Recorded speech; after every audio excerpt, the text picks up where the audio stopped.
At this point, when you have this magnitude of seller exhaustion, it's kind of incredible to handle this amount of volume also from a mechanical standpoint. You're basically faced with, all right, how much more am I buying of an asset that's only got about 19 million in total investable circulation? So I look at this as a phenomenal backdrop to accumulate hard assets, and Bitcoin's the apex predator of all assets.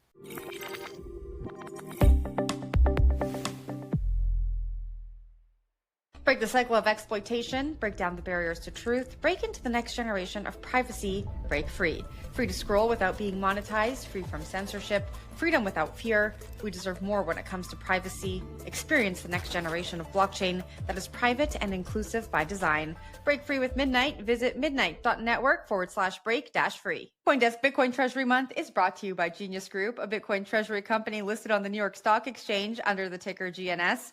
Genius is building toward a 10,000 Bitcoin treasury and just launched Genius Academy, featuring courses from Saifedean Ammous and more. Start learning for free today at geniusacademy.ai. Genius Group. Genius isn't measured in IQ, it's measured in Bitcoin. Looking for the best way to unlock your crypto's liquidity? Whether you're funding a major purchase like a down payment on a home, investing in new opportunities, or even buying more Bitcoin, Figure makes it straightforward and transparent. Take out a crypto-backed loan in the Figure app today. Welcome to CoinDesk. This is Markets Outlook. I'm Andy Baehr from CoinDesk Indices, and with me is my friend Chris Sullivan, portfolio manager and co-founder at Hyperion Decimus. Chris, it's great to talk to you. In the pre-warm-up session, we were talking about how energetic we feel when markets are like this. Tell me how you're feeling and what your sleep counter looks like this week.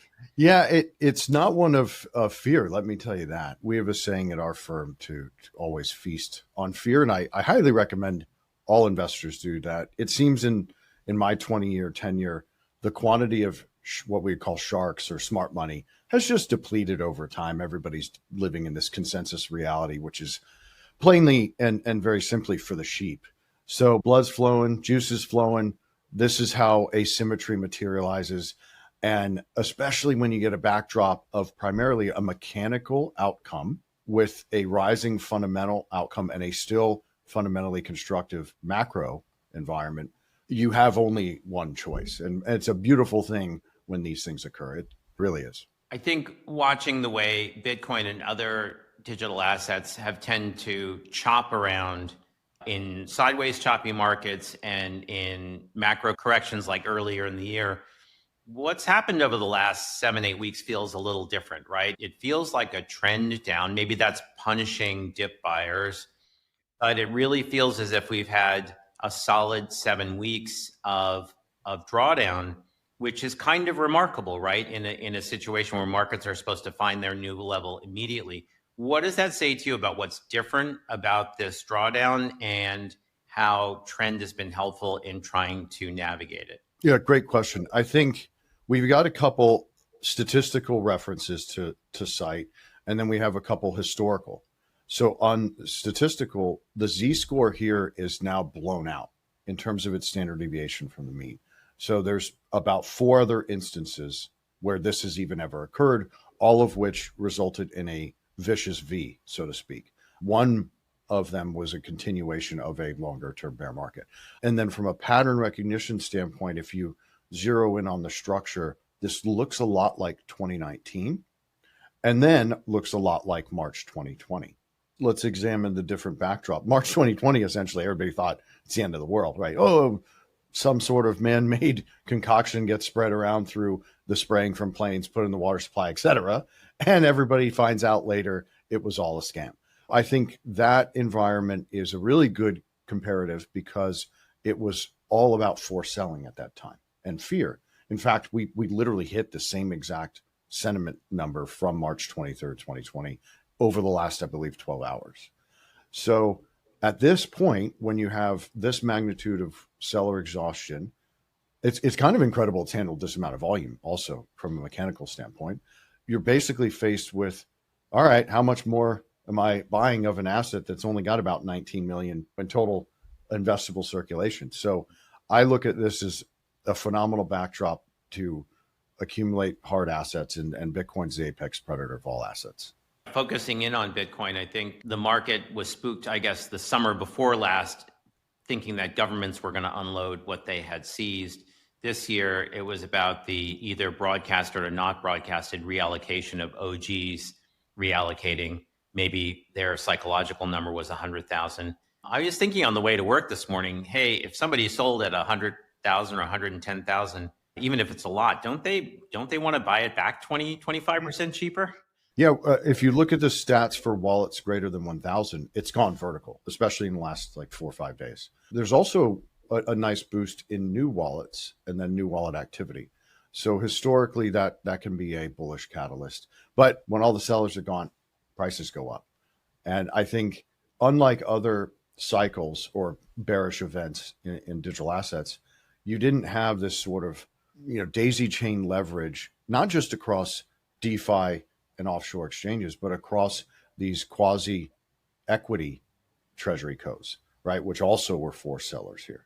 So I think that's why you're not seeing a lot of subdivision in the action. It's just kind of knifing down at that 0 degree kind of slope.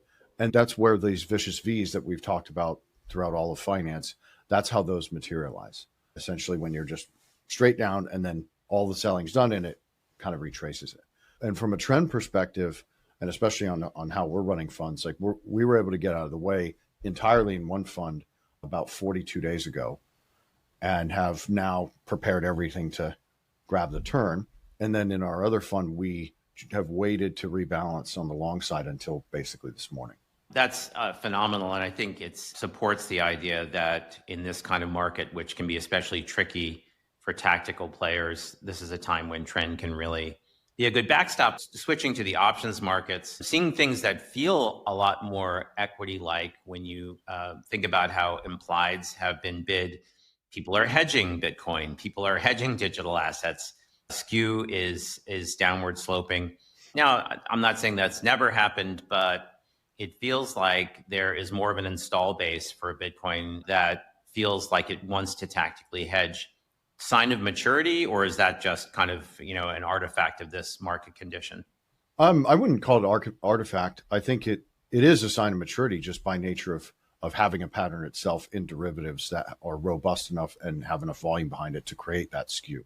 I think it's also another thing in terms of data points. When put skew blows out, that's typically around some sort of capitulation event. So I think in all ways, it looks and feels like it's a much more mature market than certainly even a year ago, and way more mature than 5 years ago. And as you know, we've been in the space almost 10 professionally, so we've got a lot of backdrop to make that judgment call.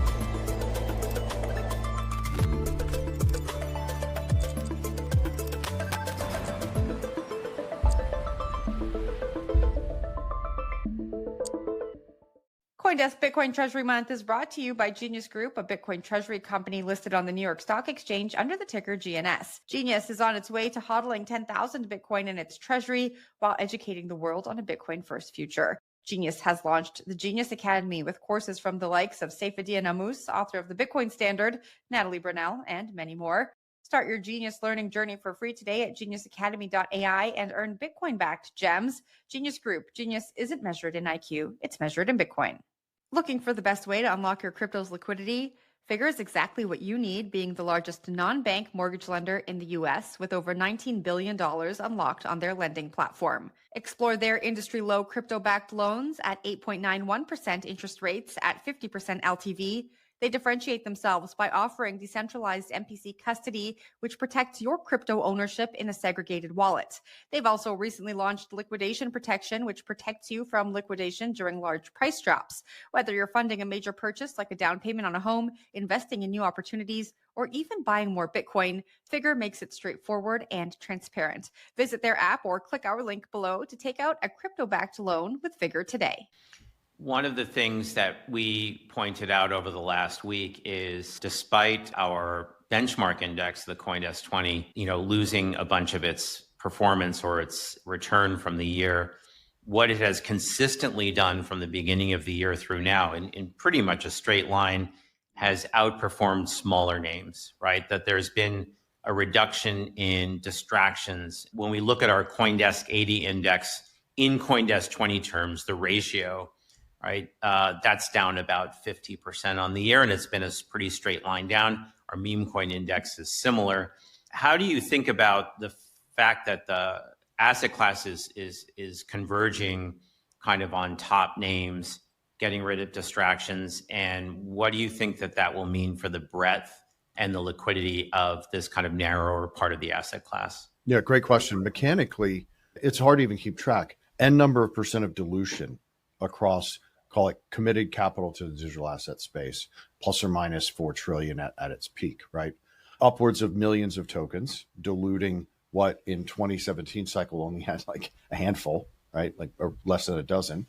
And then you had all of Wall Street's, security shenanigans with these digital asset treasuries and then other structures. That was not only, hey, I'm going to borrow to buy, but then I'm going to dilute the shareholder to do it. And that's just never going to turn out well. So when you get back to basics, concentrate on the blue chips that have network revenue, that are building applications, and then Bitcoin's a totally different asset than basically every other crypto, something that is only getting more scarce and will only have its inflation hedge and its P&L attributes increase over time. We should disclose that CoinDesk works with Hyperion Decimus on a fund which is anchored to the CoinDesk 20 index. But with that disclosure in place, how does this help your business? When you think about institutional investors who are now seeing a volatility event navigated expertly in a very familiar way to this less familiar asset class, is this the kind of market condition that can help create a couple of good slides in a deck, and so you can go out and raise money? Yeah, I mean, on the rolling 12 and year to date, there's pretty substantial outperformance. I don't want to back karma and speak with a lot of hubris, but the reality of what's occurring in real time is we're having the highest amount of institutional allocations in history, partly due to the outperformance and partly due to the explanation of that, the simplicity of the outcome-driven trending strategy, where you can put up capital here exactly now that's already out of harm's way, that we can describe the exact sequence and logic where it's going to go to work on a turn, giving, at least from here to the all-time high, probably about 70-80% of that capture if that event occurs. So that gives investors, hey, I'm not throwing it in a bunch of tokens I don't even know. I'm not locking it into an illiquid venture that I don't know when I'm going to have a liquidity event. I can get into a fund that's going to be diversified, well-run, and have counterparty diversification as well.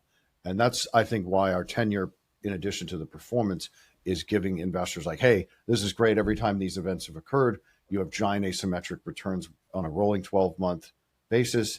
This is a time to deploy. And you've got a much more mature investor base, much more diverse global investor base than just sort of the OGs plus degens.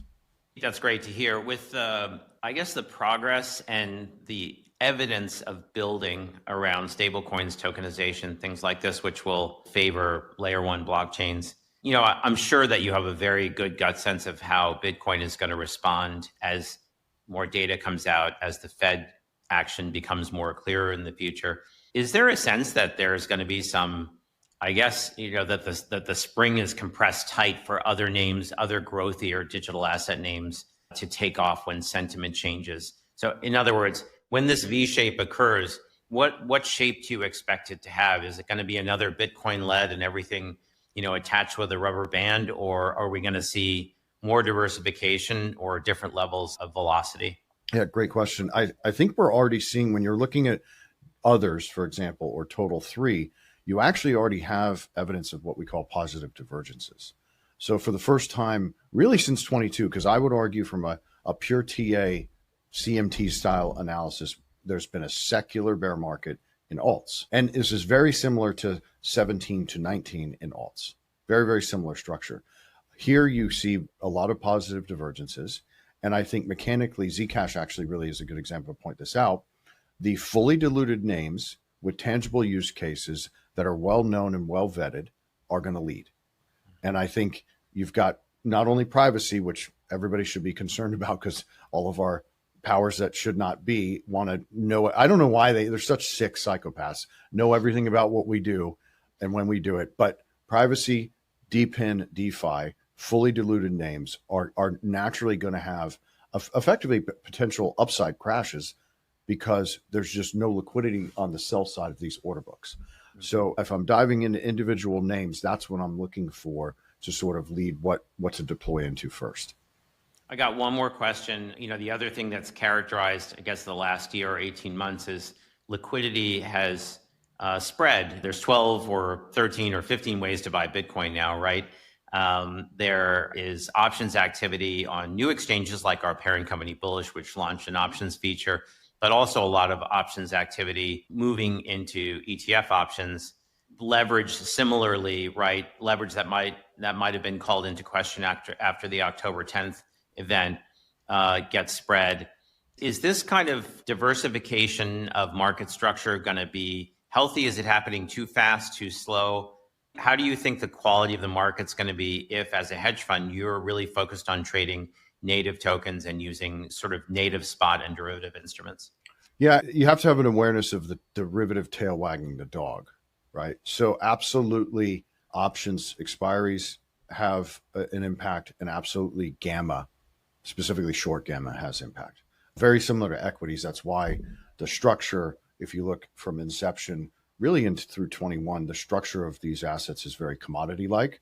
And since then, it looks a lot like equities, to your point. Health, I'd want to know because my definition of health is purity of price discovery, right?